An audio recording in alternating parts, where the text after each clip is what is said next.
Hello, everybody, and welcome. My name is Marcela Danowski from Buenos Aires, Argentina, and today I want to take you on a journey through my teaching experience that led to a profound shift in my perspective on assessment. That's the reason why I decided to entitle my presentation A New Era of Assessment Evolution. Hope you like it. But before we start, I would like to share the profound words of the educator and philosopher Vygotsky, who used to say, assessment, far from being extraneous, it's an integral part of the learning process. Clearly, Vygotsky's insight captures the essence of this presentation. It all started a few years ago when I was teaching in a very traditional school. My students, diverse in their learning styles and multiple intelligences, were often caught in the web of just simply memorization. I often felt that their test scores didn't truly reflect their actual understanding, or even harness their unique abilities. Let me tell you, this situation was not only stressful for my students, but also for me as an educator. Imagine, some students even chose to be absent so as to avoid the anxiety. I couldn't take that any longer. Luckily, this experience made me reflect upon the limitations of traditional assessments, especially when they do not align with the principles of formative and non-formal assessments. Sometimes the overemphasis that we place on formal evaluations can lead to high-stakes situations, which in turn can lower the affective filter and impede students' ability to thrive. I totally believe that the importance of motivation cannot be overstated. Motivation is the engine that drives learning, and my student situation was in need of that fuel. The causes of this situation were clearly deeply rooted in the traditional approach to education. And this approach led to the motivation of many. The pressure to excel on exams created a fear of failure among students, or even competition among some, causing them to clearly disengage in our lessons. Learning theory tells us that students have various learning styles and multiple intelligences, which must be considered to create effective and engaging learning experiences. And let me tell you, in my previous setting, those diverse styles and intelligences were often overlooked. Traditional evaluations favored one-size-fits-all approaches, which failed to accommodate the uniqueness of each student. And the consequences were profound. Yes, students were missing out on invaluable learning opportunities, and their potential was often overshadowed by exam anxiety. And for me, well, it just meant a disconnection between my understanding of my students' capacities and what their test scores seemed to reflect. It was a disheartening situation that affected both their motivation and my enthusiasm as an educator. But thankfully, a couple of years ago, I managed to transition away from traditional exams and fully embraced a variety of formative and non-formal assessment methods. I must admit, at first, this change and the absence of formal exams just simply felt strange. And it's natural to be cautious about breaking away from what we know. But it didn't take long to see the incredible benefits.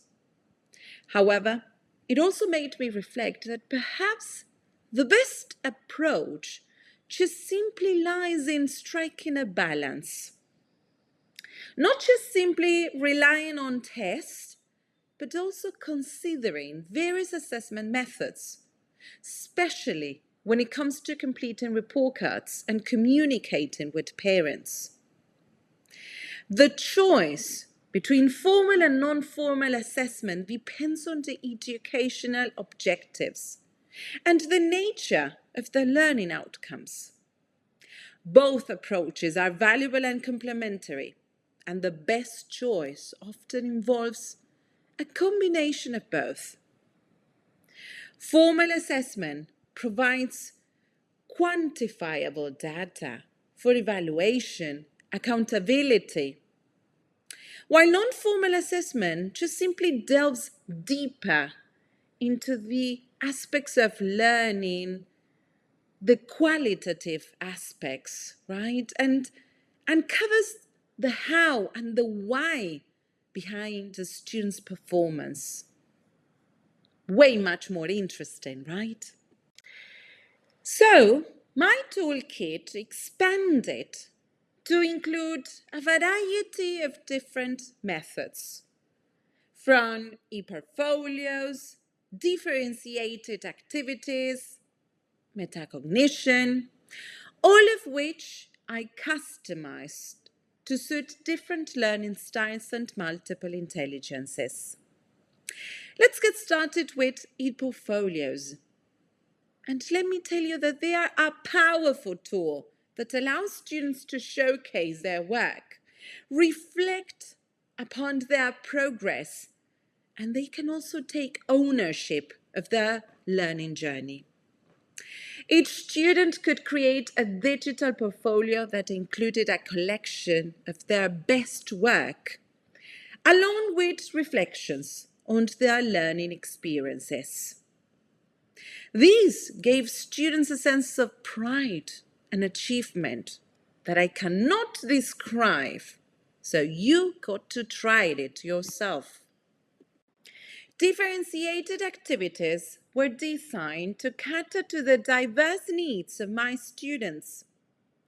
I created activities that varied in complexity and style, ensuring that each student had access to content and assignments that could match their learning preferences. For instance, some students truly enjoyed working in project-based tasks, while others just simply exceeded in written assignments or group discussions. For example, the tic-tac-toe approach was an exciting game-like method in which students could choose activities that aligned with their learning styles and intelligences. And why is that so? Well, because it just simply allowed them to explore a variety of assignments, from creative projects to analytical essays, and giving them the freedom to select tasks that do not only engage them, but also facilitated their best work. Metacognition has become an essential part of my teaching. Students are generally encouraged to think about their thinking, and this involves setting personal learning goals, monitoring their own progress, and even reflecting together on their strategies for success. For example, among many of the techniques that we can use, I personally use the brain dumps whenever we are starting a new topic or even when we finish it. And students just simply write down everything they already knew about the subject or everything they have learned. Additionally, I love using after each lesson the exit tickets, in which students just simply write down things that they have learned, questions that they still have, something that they are interested in learning. And we can even integrate emotions and ask them, how is it that they felt during that lesson? Basically, by integrating metacognition in our teaching, we can develop a deeper understanding of our students' own learning processes, apart from the fact that we can adapt them to their individual learning styles. So, why don't we have a try?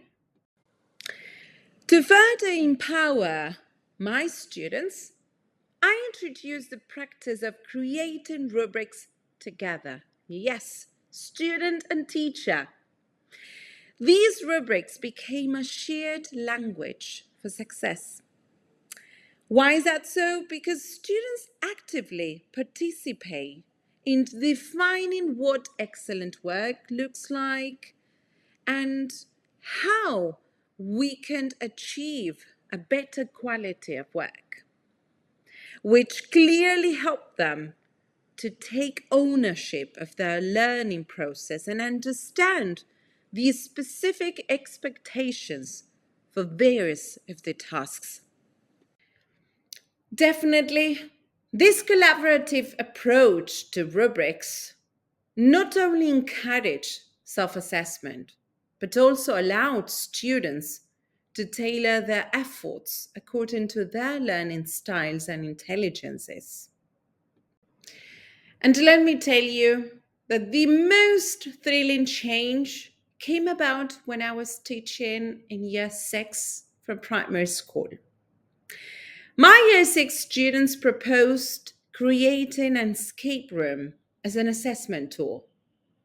How come? That's the very first thing I thought of. But well, this was a remarkable innovation that not only tested their knowledge, but also their problem solving and critical thinking skills, among others. This approach catered to their various learning styles, making learning even a more motivating and engaging experience. So I couldn't just simply say no. I had to give it a try. Incorporating escape rooms into your assessment strategy may require some initial planning, yes, and even some resource allocation. But the truth is that you can even create them digitally. There are many apps like Canva, Genially, that you can use.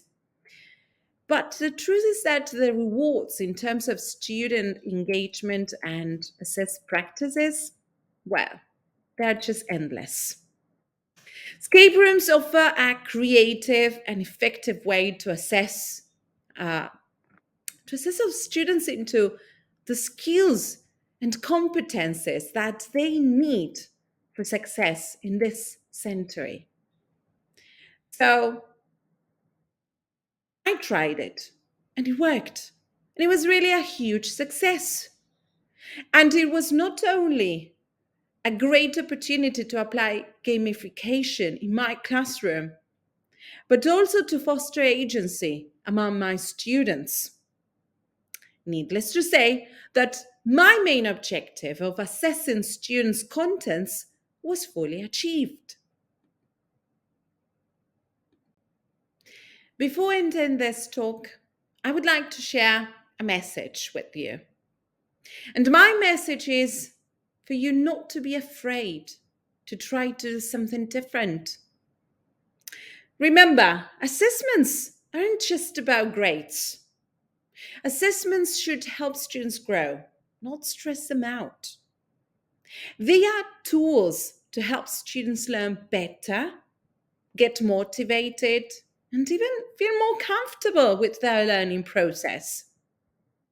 So think about how you teach.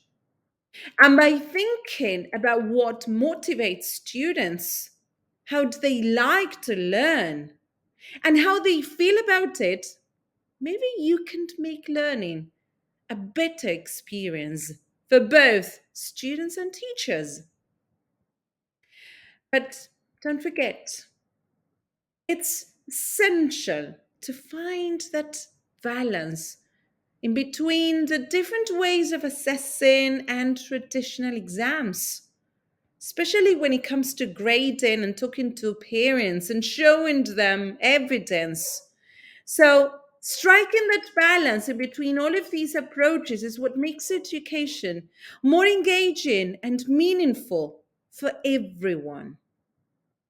So, before leaving, I would like to share this quote with you, which is quite significant for me. And it has to do with our responsibility as teachers. It's our job not to prepare students for something in particular, but to prepare them, or let's say to help them to be ready for anything in this world. So, are you up to the challenge? My dear teachers and everybody who has attended this amazing event, thank you so much for joining me on this journey. And I really hope you have enjoyed it and hope to see you very, very soon. Regards to everybody.